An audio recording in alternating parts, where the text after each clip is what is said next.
Hi guys, Mama Julia, Eligaba, Position, Mami. Hi guys! Magandang araw! And for today's vlog at aringane, agang-aga ko din magdamusak din sa piggery. Maaga ko ang nilinisan na rin piggery at pinaliguan si Mami Pig dahil nga may pasok ngayong araw si Amber.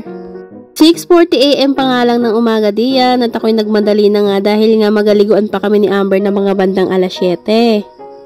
Sa araw-araw na ginawa ng Diyos ay pagkakahatid ko sa eskwelahan sa aking panganay ay aring sunod kong inagawa. Ang paglilinis na rin piggery at pagpapaligo kay Mami Pig at kasama na rin ang pagbabahog sa kanya. Noong maihatid ko na nga at makapasok na si Amber sa school at aringanay ako'y umuwi muna ng bahay para nga magligpit-ligpit din sa bahay. Sayang din naman ka ako yung naantayin kong 2 oras doon at ako'y nakatangalaang ay di na may nagawa pa rin ako din sa bahay. Tinupi ko na nga muna rin mga tupiin din sa bahay at hindi ko na nga maintindihan kung anong itsura ng aming kwarto. Nilabhan ko na nga ari kahapon at para nga kako hindi kami masyadong matangbakan at umabot na 1 linggo. Habang ako'y nagtutupi diyan ay naisip ko nga na pagkatapos ko dito ay magalinis muna ako ng kwarto. Ulat nga ako nang may tumawag sa akin din sa may bintana. Agad-agad naman akong lumabas ng pinto para nga tingnan kung sino yun. Dumating na rin pala ang aking parcel nung in-order ko nung 1 araw pa. Isang parcel nga lang aking inaasahang darating ngayon dahil nga 1 lang ang aking order. Pero nga palang in-order ko ay 10 pirasong sabon by Honest Glow. Sobrang trending kasi nito sa TikTok dahil nga super legit yung kanyang mga feedback. Kaya naman hindi ako nagpahuli at nagpabudol na rin ako. Gusto pong umorder nitong sabon ng Honest Glow ay lalagay ko na lamang yung aking link din sa comment section. Noong mabuksan ko na nga yung aking parcel at rin na nga nagaligpit na nga ako sa loob ng kwarto. Hindi nga ako magkaintindihan kung anong aking uunahin dahil bawat sulok ay may kalat.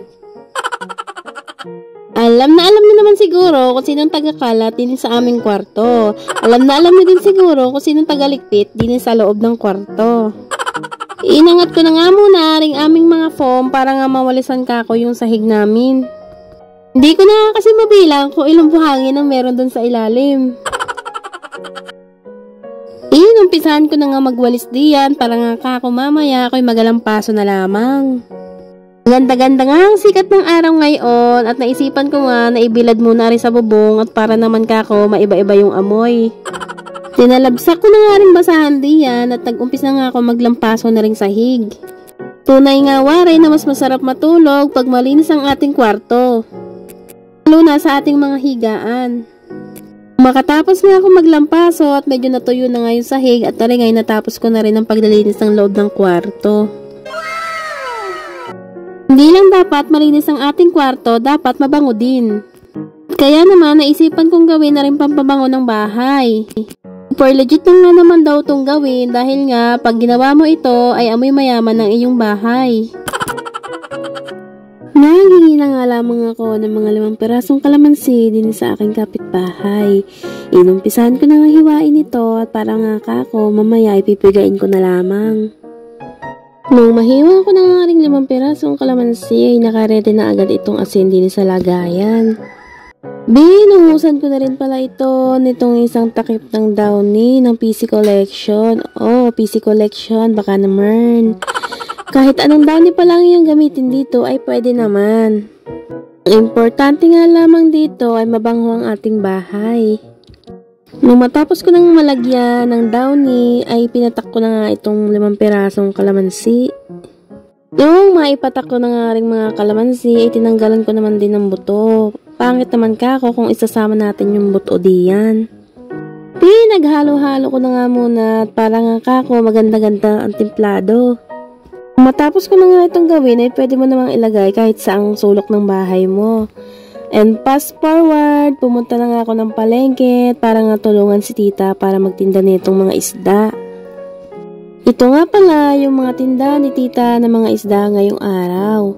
Tunay nga talaga namang sariwang-sariwa at fresh na fresh. At pagka-uwi ko nga din sa bahay ay may nakita nga akong nagatiban ng puso ng saging. Dito nga sa Mindoro ay napapalibutan kami ng mga puno ng saging at dahil nga dyan hindi ka mawawala ng pang-ulam. Bumili na nga lamang ako ng isang piraso doon kay Manong at para naman kako ay may pang-ulam kami ngayong pananghalian. Hindi nga ako pumayag na hindi mabayaran si Manong at dahil nga yun lamang ang kanyang hanap buhay. Hindi naman din ho sa amin ay 300 ang isang sako ng puso ng saging. Kung mabayak ko na nga rin puso ng saging ay tinanggal ko muna rin mga pulang balat. Di naman din ho sa amin ay hindi man inasama yun.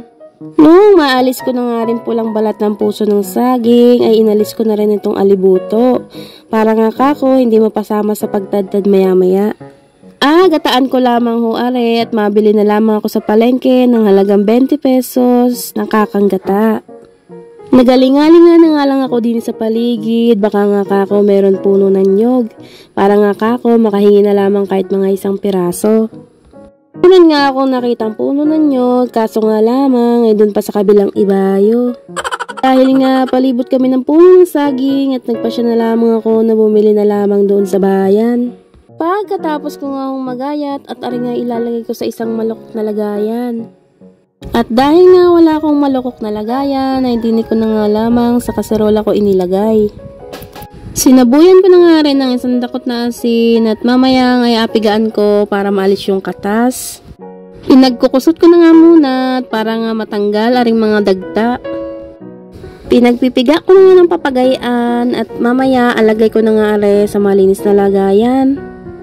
Tapos ko na nga ang pagpipigain ari dine at nailagay ko na nga sa malinis na lagayan at mamaya isasantabi ko muna para nga dire-diretso ang ating pagluluto. At nung mapigaan ko na nga lahat ari dine, pinadalawahan ko nga ho ng gayat at para nga ho mamaya ay hindi magsabog-sabog. At pagkatapos ay ari namang mga samyang aking ginayat. Maglit nga lang muna ako sa palengke para nga kako bumili ako ng manok na panglahok din sa ating inaluto dahil nga nakalimutan kong bumili kanina.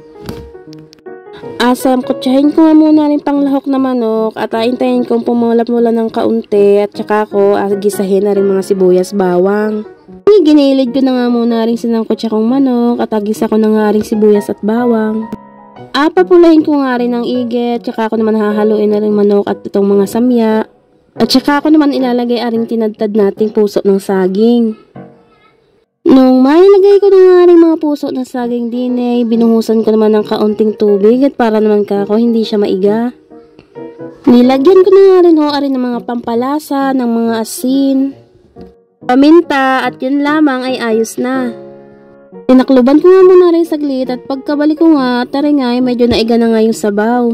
Gad ko na nga rin inilagay aring kakangata na binili ko sa bayan at hintayin nga natin aring kumulo. Habang nga rin nagabula-bula din ay inahintay ko nga rin malutong kakangata at siya kong hahaluin. Simpleng ulam lamang ho ari din sa Mindoro at pag ikay madiskarte at masipag ay tiyak hindi mo poproblemahan na yung pang-ulam.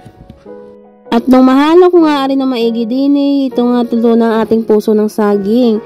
At dahil nga ako lang nakain ng gulay din sa bahay at aray pinagbukod ko nga ng ulam ang aking anak. Lahating kilo nga ang aking nabili kanina sa bayan at hindi nga nagkakakain ng gulay aring aking anak. Ipinirito ko na nga lang aring manok at medyo tanghali na nga kung aring asabawan ko pa ng kaunti. At nung mapirito ko na nga ring 2 pirasong hiwa ng manok ay isinunod ko nga lutuin aring isda.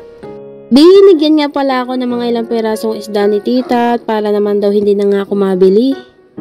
Ganda rin pala itong pang partner dun sa inaluto natin kaninang puso ng saging. Dere na nga luto ng ating mga pang-ulam ngayong pananghalian. Kain po tayo.